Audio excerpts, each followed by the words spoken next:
सभी भाइयों को राम राम। ये भी लोग वैसे 9 तारीख का सुबह सुबह जाग के मैं बुआ जी लाली निकल जाते हैं वैसे गांव में से दूध उगाने के लिए, क्योंकि आज का वैसा मांडा दूध छाछ उगाने की परंपरा बहुत दिनों से चली आ रही है। किसी के घर में मांडा हो तो पूरे गांव में से दूध छाछ उगाते हैं ताकि खीर और वैसा सब्जी बना सके। पुरा का नाम है रजुआ का पुरा और ये बई बाबा है, इनकी समाधि बनी हुई है जिनके नाम पे पुरा है। तो इस वाले पुरा में आया और हमारे गाँव में 4 पुरा है टोटल, तो 4 पुरा में अलग अलग आदमी गए हुए हैं। तो हमारी बाल्टी भर जाती है, गोलू सुनील बाल्टी को लेने आ जाते हैं और पहुंच जाते हैं वैसा हम घर पर। सभी पुराओं में से वैसा उगा के ले आए। इधर में छाछ रखी हुई है और इधर में वैसा दूध रखा हुआ है। एक साइड में गर्म दूध है, एक साइड में वैसे ठंडा वाला दूध है। हाल में टेंट लगा के रेडी भी कर दिया और उधर की साइड में हलवाई लग रही है वैसे रसोई रेडी करने के लिए। फिर आ जाता हूँ मैं घर पर। हमारे घर पे बैठे हुए मामा, लवकुश, आकाश और नारायण। तो जाता मैं नहा धो के रेडी। अभी मुझे हिंडौन जाना है क्योंकि वहां से गेट लाने इन कमरों के लिए। फिर वही सब विकास में तो इसको टूटू बोलता हूँ, मेरी मासी जी का लड़का है, इसी का टेम्पो था। मैं और आकाश इसके टेम्पो में बैठते और तीनों भाई निकल जाते हैं वैसा हिंडौन के लिए। तो गेट बनाने वाले उनको पैसे पहले दे दिए, तो आज हमारे गेट रेडी हो चुके। तो आज हम हिंडौन पहुंच जाते और ये भी वैसा हमारे गाँव के ये भी ऑटो चलाते हैं हिंडौन में। पहुंच जाते हम गेट वाली दुकान पे। गेट ऐसे लग रहे थे मानो कि ये लकड़ी के हो, लेकिन वैसे ये लोहे के गेट और डिजाइन भी काफी अच्छा लग रहा है इनका। गेटों में वैसे काफी वजन था, तो मैं तो ये सोच रहा था कि कैसे चलेंगे, लेकिन टूटू कैसे ना कैसे करके वैसे चारों गेटों को ऊपर रख देता और अच्छे से बांध देते ताकि रास्ते में गिरे ना। ये चारों गेटों को रख के निकल जाते हमारे गाँव के लिए। लेकिन रास्ते में वैसा गैस भी भरवाने, तो गैस भरवाते पहले तो रास्ते मिल जाता हमको बादाम शेक वाला। तो ऐसा यहाँ पे टेम्पो को रोकते और तीनों भाई लग जाते बादाम शेक पीने के लिए। काफी मेहनत किए तो वैसा बादाम शेक तो बनता है। तीनों भाई बादाम शेक पीते और निकल जाते हमारे गाँव के लिए। फिलहाल में हमको वैसा फैलीपुरा रुकना है क्योंकि मेरे मामा जी की लड़की है वहाँ पे और वो शादी में जाएगी, तो साथ साथ में उसको भी ले जाएंगे इधर से ही।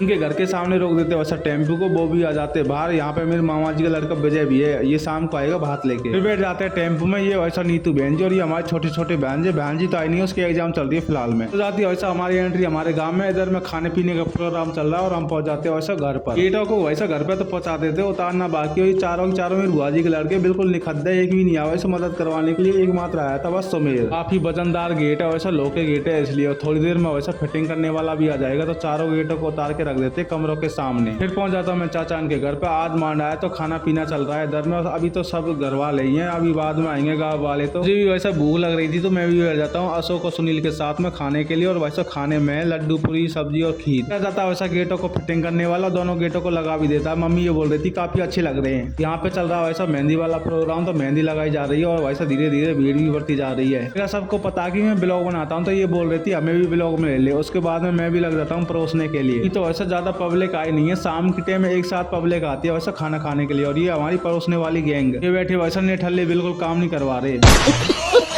सर में हमारे गांव के पंच पटेल बैठे हुए, इनके देख रेख में होता है सारा काम। तो उसके हाथों में तो मेहंदी भी रच गई है, विकास के हाथों में भी लगी रही है वैसा मेहंदी। इधर में वैसा लाला ठेकेदार धुआंधार परोस रहा है, इधर में भाभी जी पत्तल उठा रही है। दोनों मियाँ भी लग रहे काम करने। एक दिन 6-7 बजे तक खाने पीने का प्रोग्राम चलता है। इधर में हलवाई लग रही है वैसा गरम गरम पूरी उतारने के लिए। देखो रात भी हो चुकी है। उसके बाद में आ जाते हैं वैसा भाते, मतलब हमारे मामा जी भातइयों के लिए वैसा नाश्ते में गाजर का हलवा, पकौड़ी, तम सभी लग जाते हैं नाश्ता जमाने के लिए। अब की शादी में सभी लड़के वैसा मिलजुल के काम करवाते, तो नाश्ता को जमा लेते, ट्रे में ले जाते भातइयों की तरफ, सबको दे देते। उसके बाद में हम भी ले लेते हैं। उसके बाद में लग जाते हैं हम फल फ्रूट वाला नाश्ता रेडी करने के लिए। फिर हो जाता है भात प्रोग्राम चालू। सबसे पहले जिसकी शादी होती है उसी को भात उड़ाते हैं। ये मेरे बड़े मामा जी का बड़ा लड़का राजीव भाई है। लड़कों के बाद में जो सब्यास नहीं होती उसी को बेस उड़ाते हैं। शादी से पहले आ जाती है मतलब मेरी बुआ जी। और ये छोटी मामा का छोटा लड़का विजय है वैसा। इधर में हमारे गाँव की लेडीज बैठी हुई है, इधर में वैसा मामा वाली फैमिली और हमारे गाँव के लोग बैठे हुए हैं। इधर में भूतपूर्व सरपंच और वैसा बन्ना चाचा बैठे हुए हैं। बन्ना चाचा वैसा केकड़ी वाले जहाँ में शादी का कार्ड देने गया था बड़े मामा के लड़के, ये भी भात उड़ाने आए हैं वैसा। केकड़ी गया था ना, तो भात नौतने शादी का कार्ड देने गया था। केकड़ी में मेरे बड़े मामा, मतलब मेरे पापा के मामा, मेरी दादी का गाँव है केकड़ी में। हम सभी भाई बहनों के लिए कपड़े लेके आते हैं वैसा बन्ना चाचा केकड़ी वाले। ये वैसा हमारी मामा वाली फैमिली। ये बोल रहे थे फोटो ले, लेकिन मैं तो ब्लॉग ही बनाता हूँ डायरेक्ट। जी भाई जिनको धोती उड़ा रहे वैसा वो किंदूरी फूफा मेरे कारवाड़ वाले। ये वैसा हमारी चाची जी केकड़ी वाली, इनको भी बात लगेगा मामा इनका। हाथ वाला प्रोग्राम काफी लंबा चला, तो मैंने सोचा जल्दी जल्दी निकाल दूं, 3 मिनट का ही ब्लॉग बना सकता हूँ फेसबुक और इंस्टा पर बस। काश और सुनील आते वैसा ड्राई फ्रूट वाला नाश्ता, तो हम ड्राई फ्रूट वाला नाश्ता लेते हैं। मेरे साथ में वैसा घन्नू, मेरे हाथ में वैसा S26 अल्ट्रा, इससे लूंगा मैं फोटो। राजी भाई का फोन है ये वैसा हमारी लाली। उसके बाद में आ जाता है मेरा नंबर, तो मैं भी पहुंच जाता हूँ वैसा कपड़े लेने के लिए। कपड़े ले आता हूँ भाई से। काश वैसा टाइम टाइम से सभी को पानी पिला रहा है, अच्छी सेवा पानी कर रहा है। मतलब मैं बैठे हुआ वैसा कारवाड़ी वाले, कारवाड़ी मेरी बड़ी मासी है, ये भी कपड़े लेके आए हैं। कपड़े तो हमारे भी लगेंगे, जिनकी शादी हो रही है ना वो मेरी मासी जी लगती है। छोटी वाली मासी मेरी मम्मी की बहन है छोटी वाली। हम भी कपड़े उठाते थे। उसके बाद में आ जाता तिलक करवाने का नंबर, तो ये मेरे नाना जी है, मेरे जो जो मेन नानाजी है वो तो है नहीं है। बातें याद आते हैं वैसे खड़े होकर सभी तिलक करवाते और सभी पैसे भी देते। तिलक के टाइम में मेरा भी नंबर आ जाता तिलक करवाने का। हमारे विक्रम मामा उधर में वैसे बड़े मामा खड़े हुए हैं राजी भाई के साथ में, बड़ी मामी भी है, हाथ में लेडीज भी आई है, मतलब मेरी मामी जी, भाभी जी और वैसा मामा की लड़कियां। तिलक नहीं लगाते वैसा हाथ में जो चूड़ा होता है उस पर थोड़ी सी रोड़ी लगाते और साथ साथ में गले भी मिलते हैं। प्रोग्राम तो यहीं पे हो जाता है खत्म, लास्ट में छबड़ा भर जाता है वैसा कपड़ों से। वैसा हमारे बीरू मामा और वैसा बात में भाताइयों ने 1,51,000 रुपए दिए थे वैसा लगा देते वैसा मुझे फोटो शूट करने में, तो फोटो शूट करता हूँ मस्त वाला। हमारे वैसा भोजन ग्रहण करने का तो सभी भाताइयों को बैठा देते वैसा लग जाते हम परोसने के लिए। उधर में सामने बैठे हुए वैसा बड़े मामा, इधर में मैं लग रहा हूँ वैसा पंगत में परोसने के लिए। उसके बाद में लेडीजों को खाना खिलाते, फिर आ जाता वैसा हमारा खाना खाने का नंबर, तो हम भी खाना खाते हैं मेरे साथ में सिर्फ के। फिर बजा देते डीजे को भाभी के साथ में एक डांस देखो, लेकिन ब्लॉग पसंद आया तो लाइक जरूर कर देना, ठीक है।